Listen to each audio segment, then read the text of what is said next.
Fala pessoal, no podcast de hoje venho trazer uma ideia meio polêmica e que eu acho que nunca foi abordada.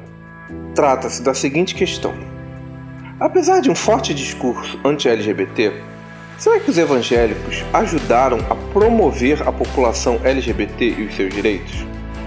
Por incrível que pareça essa afirmação, eu quero mostrar a vocês que ela pode ter algum fundamento.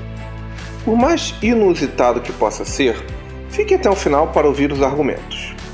Se você se interessou pelo debate e quer saber mais sobre essa questão, se inscreve no canal, ativa o sininho, dê o like e vem comigo. E se quiserem ouvir este podcast em uma plataforma de áudio, o link está na descrição. E se vocês gostam do nosso trabalho e querem nos incentivar com qualquer valor a partir de R$1, entre no LivePix e coloque no final Agora Gay. O link está na tela e na descrição do vídeo. Inicialmente, vocês podem estar chocados. Afinal, a prédica dos evangélicos, em especial nas igrejas neopentecostais, sempre foi contrária à homossexualidade e aos direitos LGBTs. No Congresso, a gente nunca avança graças a essa bancada evangélica desumana, ignorante, nojenta e fundamentalista. Isso tudo é verdade. Porém, às vezes, tão importante quanto a face da moeda que estamos olhando é o verso dela. Em muitos casos, o que está abaixo da superfície é mais importante do que aquilo que vemos nas camadas superiores. E a emergência dos evangélicos na sociedade brasileira pode ser uma dessas coisas que, quando olhamos de forma superficial, talvez seja uma coisa horrível. Mas, quando olhamos mais detidamente, talvez haja aspectos positivos neste movimento. E para que a gente entenda como os evangélicos podem ter alguma relação com a aceitação da homossexualidade, antes, é preciso lembrarmos como era o Brasil antes deles surgirem. Em um podcast anterior, eu fiz um programa falando que o Brasil católico, aquele que cultuava Maria, tinha aspectos muito positivos em sua psicologia. Eu estou deixando o link deste programa na descrição. Porém, agora, eu quero apresentar um contraponto às ideias que coloquei anteriormente. Se o Brasil católico tinha aspectos positivos, por outro lado, não podemos deixar de citar seus aspectos negativos. E eles eram bem sombrios. É verdade que a Igreja Católica sempre foi muito plural, e a partir da década de 60, a teologia da libertação criou grupos de esquerda comprometidos com a democracia, os direitos humanos, e que efetivamente lutaram contra ditaduras, principalmente na América Latina. Eles criaram as comunidades eclesiais de base que transformaram positivamente a vida de muitas pessoas. Mas, para além desta boa e iluminista Igreja Católica, sempre existiu uma outra igreja, sombria, ditatorial, fundamentalista e obscura. Fato é que há uma parte do catolicismo que desde tempos imemoriais é profundamente reacionário. É só checar hoje em dia vídeos de católicos ligados à extrema-direita. E na minha opinião, o reacionarismo católico talvez seja pior do que o fundamentalismo evangélico. Isso porque o fundamentalismo dos crentes sempre foi meio caricatural. As igrejas protestantes históricas são reacionárias em alguma medida, mas focaram em interpretações mais racionais da Bíblia. Já o fundamentalismo neopentecostal, fundado por líderes carismáticos, quase sempre tem um quê de seita, e são muito controversos mesmo no meio cristão de verdade. O fundamentalismo católico parece ser muito mais perigoso. Isso porque ele se assenta na ideia de tradição. E uma tradição de 2000 anos envolvendo poder, história e uma produção intelectual de peso. Grandes pensadores católicos moldaram a civilização ocidental e trouxeram grande obscuridade para esta religião. O poder centralizado do catolicismo e a autoridade espiritual do Papa sempre foram muito mais difíceis de se combater. Nem a ditadura de Hitler ousou encostar no Vaticano. Em função disso, embora possamos ter esquecido, o Brasil católico sempre foi extremamente reacionário. A Igreja esteve imiscuída na política em vários momentos. Antes dos políticos escolherem um ministro ou um juiz do Supremo Tribunal Federal, bispos eram ouvidos. Há crucifixos em vários tribunais do país.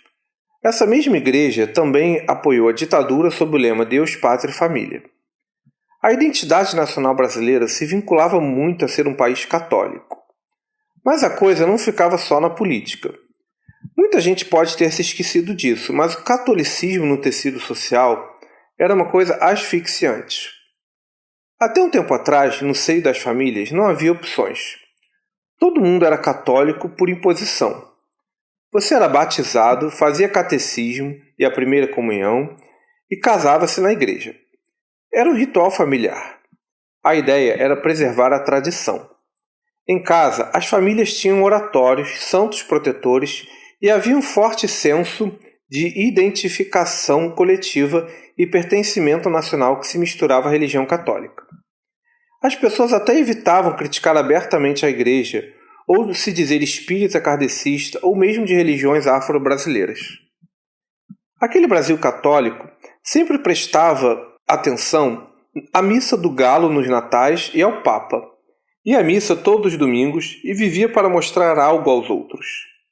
A sua família tinha que ser uma boa católica. Quem é mais novo talvez não se lembre desse mundo, mas se por um lado ele trazia conforto e segurança, o universo da tradição era bastante asfixiante. E aí vocês podem me perguntar, mas Felipe, o que isso tem a ver com os evangélicos e os LGBTs? Eu vou te falar, mas antes, se vocês estão gostando, deem um like, se inscrevam no canal e ativem o sininho. E se não estão gostando, deem um like só de raiva.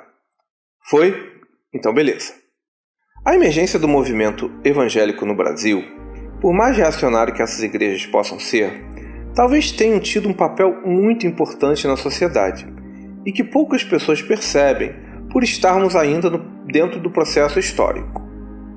Esse movimento quebrou o tecido social católico e o peso da tradição. Como essas igrejas são teologicamente uma bagunça, cada uma delas interpreta a Bíblia à sua maneira, criando um caleidoscópio de teologias e tradições diferentes, e que muitas delas são antagônicas entre si. Os adventistas guardam o sábado, algo que a Igreja Universal não faz. As testemunhas de Jeová dizem que Jesus não é Deus, rompendo com a maioria das igrejas cristãs. Algumas igrejas proíbem usar calça jeans e se depilar. Já outras não veem problema nisso. A Igreja da Bola de Neve permite tatuagem e outras igrejas dizem que isso é pecado. Em outras palavras, a emergência do movimento evangélico criou uma confusão total que rompeu com a unicidade do tecido social católico, a ponto de ninguém mais entender qual é o cristianismo verdadeiro. E no seio das famílias, isso teve um impacto muito significativo. Se antes todo mundo era católico por obrigação, hoje em dia as pessoas podem escolher a igreja e a fé que vão seguir. Por mais coerção social que algumas igrejas tenham, esse movimento impulsionou a ideia de liberdade individual de crença e de consciência, rompendo com o catolicismo compulsório de antes. Por mais contraditório que pareça, o movimento evangélico criou espaço para se interpretar livremente a Bíblia. Se antigamente a voz do Papa e da Igreja era a voz final, hoje em dia, se você discorda da interpretação de um pastor ou de uma igreja, ou você vai para outra igreja, ou você simplesmente abre a sua própria igreja. E é nesse caldo cultural de interação entre a tradição católica e o pipocar do caleidoscópio evangélico que os direitos LGBTs surgem.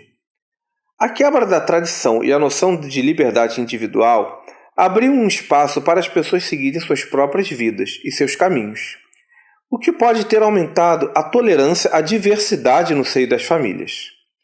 Afinal, se cada um pode interpretar a Bíblia como quer e seguir a religião que quiser, os LGBTs também têm o direito a seguir sua vida. A liberdade religiosa permitiu até igrejas que aceitam a homossexualidade e forçam casamentos homoafetivos. E por falar em direitos, por mais que a bancada evangélica pareça grande e em alguns momentos até seja, eles não são unidos. As igrejas neopentecostais têm rivalidades muito profundas. Eles se unem em alguns momentos, mas há muita confusão entre elas. Nesse momento, Malafaia está brigando com Marçal, ambos de igrejas evangélicas. O pastor Henrique Vieira já avisou que não tem ligações com a bancada evangélica. Os pastores de Bolsonaro que ocuparam o MEC foram pegos em escândalos de corrupção que queimou outros evangélicos. Será que nós conseguiríamos aprovar qualquer direito LGBT se o Brasil ainda fosse o país da tradição católica imutável? Olha, é muito difícil fazer especulações nesse sentido, pois em história não existe se. As coisas simplesmente acontecem. Espanha e Portugal até são países católicos e aprovaram os direitos LGBTs, mas eles fizeram isso num contexto de forte secularismo da sociedade. E fato é que o Brasil dos evangélicos foi o que trouxe a pauta LGBT para o debate. Tanto é que a diversidade religiosa é uma pauta da democracia. E é na democracia que os LGBTs têm direitos. O que acontece hoje é que essas igrejas que surgiram graças aos ventos democráticos agora querem acabar com essa própria democracia que lhes deu o direito de existir. E temos que ficar de olho nisso. E para além da questão social e política, ainda tem uma questão cultural.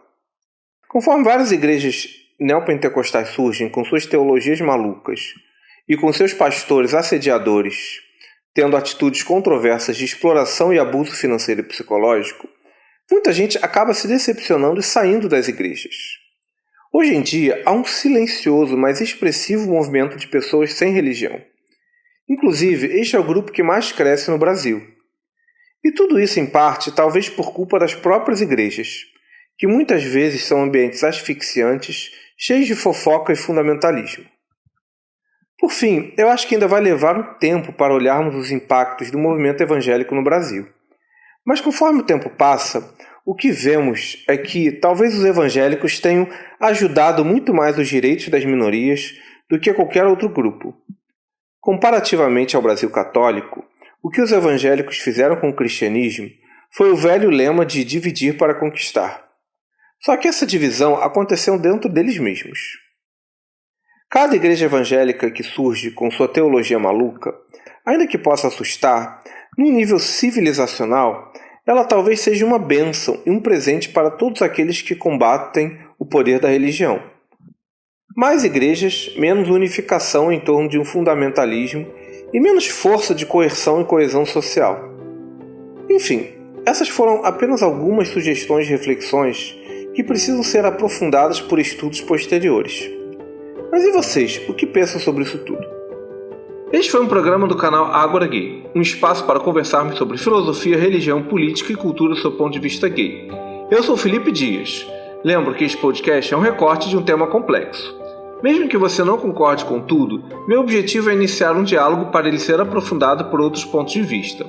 Deixe nos comentários o que você pensa sobre essa discussão, sugestões e críticas construtivas. Também os convido a ver os vídeos mais antigos do canal e a seguir a gente nas redes sociais cujos links estão na descrição. Lembrando que o Ágora Gay é um espaço dedicado à conversa e aos argumentos e não às ofensas. Até a próxima, pessoal! Valeu!